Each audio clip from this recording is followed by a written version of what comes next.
Hello everyone, मैं हूं doctor Ruchika and welcome to creating balance. Cooking oils एक ऐसी चीज़ है जो हमारे घरों में हर रोज़ यूज़ होती है और कुकिंग ऑयल्स की जब हम ऑप्शंस की बात करें तो इनका कोई एंड नहीं।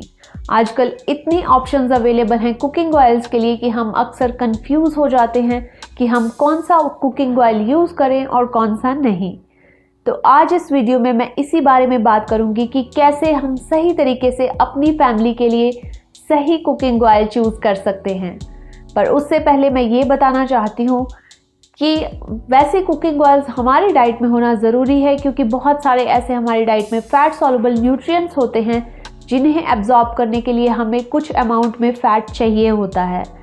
पर कुकिंग ऑयल्स को कभी भी एक्सेस में नहीं लेना चाहिए, इन्हें हमेशा ही एक लिमिटेड अमाउंट में कंज्यूम करना चाहिए। स्पेशली आज के लाइफस्टाइल के अकॉर्डिंगली तो हमें इसकी अमाउंट काफ़ी कम रखनी चाहिए, क्योंकि आजकल हमारा जो लाइफस्टाइल है वो बहुत ज़्यादा सेडेंट्री हो गया है। हम कुछ ज़्यादा फिजिकल एक्टिविटी नहीं करते हैं, ज़्यादातर हम मेंटल वर्क ही करते हैं, तो इसलिए हमें कुकिंग ऑयल्स की कंजम्पशन जो है वो बहुत ही कम करनी होती है।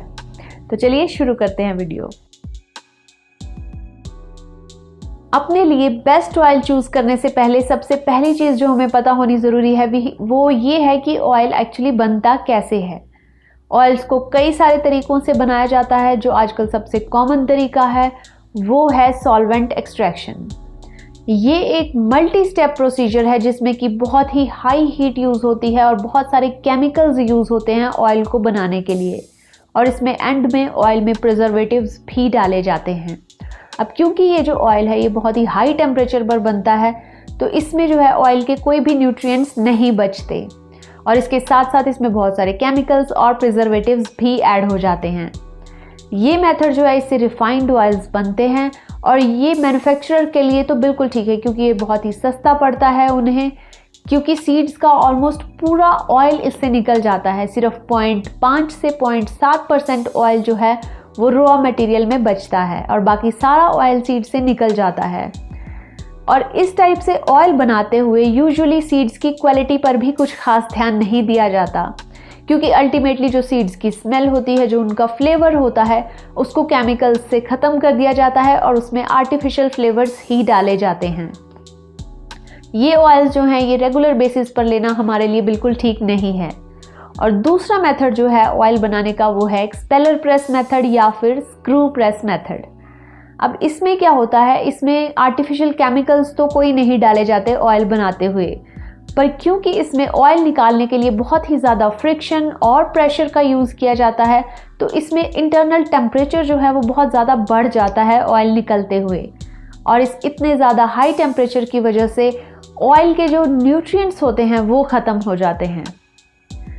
तीसरी टाइप जो है जिससे ऑयल बनाया जाता है वो है कोल्ड प्रेस्ड मेथड। इसमें जो है स्लोली जो है सीड्स को क्रश किया जाता है और फिर उनका ऑयल निकाला जाता है। इसमें ज़्यादा हीट नहीं बनती, कोई केमिकल्स भी ऐड नहीं होते, तो ये जो ऑयल्स हैं ये रेगुलर बेसिस पे लेने के लिए हमारे लिए सेफ हैं। अब हमने ये तो डिस्कस कर लिया कि हमारे लिए सबसे अच्छे रहते हैं कोल्ड प्रेस्ड ऑयल्स। अब बात आती है कि कौन सा कोल्ड प्रेस्ड ऑयल हमें लेना चाहिए। इसके लिए 2 पॉइंट्स का हमें ध्यान रखना होता है। सबसे पहले तो आता है कि हम किस टाइप की कुकिंग कर रहे हैं और उसमें जो हम ऑयल यूज़ कर रहे हैं उसका स्मोक पॉइंट क्या है। दूसरी चीज़ जिसका हमें ध्यान देना होता है वो ये है कि हम कौन से रीजन में रहते हैं और वहाँ लोकली हमें कौन से ऑयल्स अवेलेबल हैं।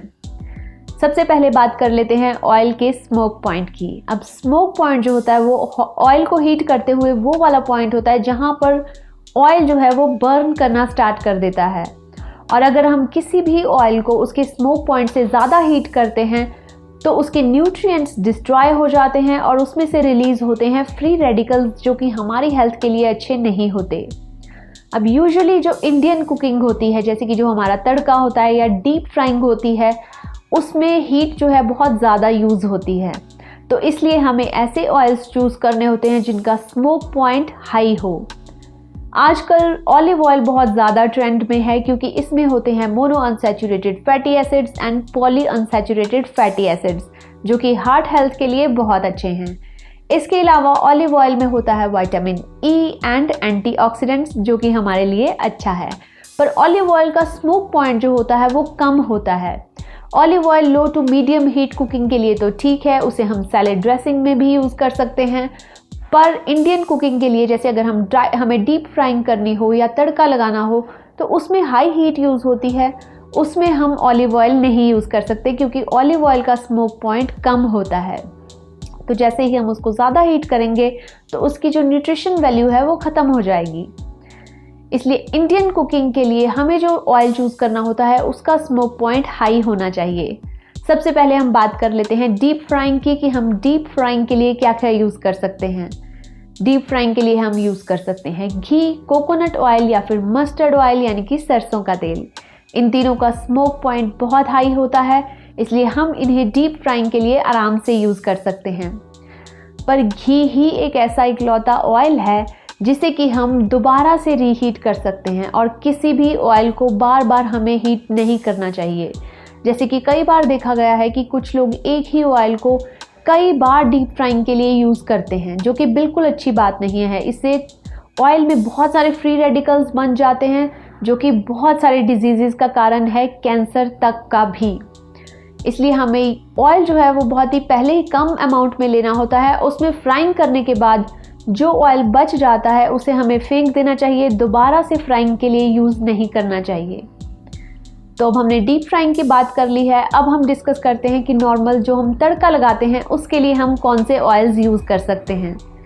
उसके लिए हमारे पास बहुत से ऑप्शंस हैं, जैसे कि मस्टर्ड ऑयल यानी कि सरसों का तेल, नारियल का तेल, मूंगफली का तेल, तिल का तेल, इनमें से कोई भी ऑयल हम यूज़ कर सकते हैं। जो भी हमारे रीजन में हमें ईजीली अवेलेबल हो उसे हम यूज़ कर सकते हैं। और इसके अलावा बीच बीच में हम अपने ऑयल्स को स्विच भी कर सकते हैं। इसके साथ साथ हमें ये भी ध्यान रखना होता है कि हमें बहुत सारा ऑयल जो है वो एक साथ लाकर काफ़ी लंबे टाइम तक स्टोर करके नहीं रखना चाहिए। जो ऑयल हम एक साल के अंदर अंदर कंज्यूम नहीं कर सकते, इतना ज़्यादा हमें नहीं लाना चाहिए, क्योंकि बार बार हीट और लाइट के एक्सपोजर से उसकी जो क्वालिटीज़ हैं वो ख़राब हो जाती हैं। हमें हमेशा थोड़ी अमाउंट में ही ऑयल को लाना चाहिए और उसे हमेशा किसी भी ठंडे और डार्क जगह पर ही स्टोर करना चाहिए। और एंड में मैं ये फिर से बताना चाहती हूँ कि ऑयल्स को हमेशा कम ही यूज़ करना चाहिए अगर हमें उनसे पूरा फ़ायदा लेना है और उनसे होने वाले नुकसानों से बचना है। तो आज के वीडियो में बस इतना ही। Thank you very much for watching.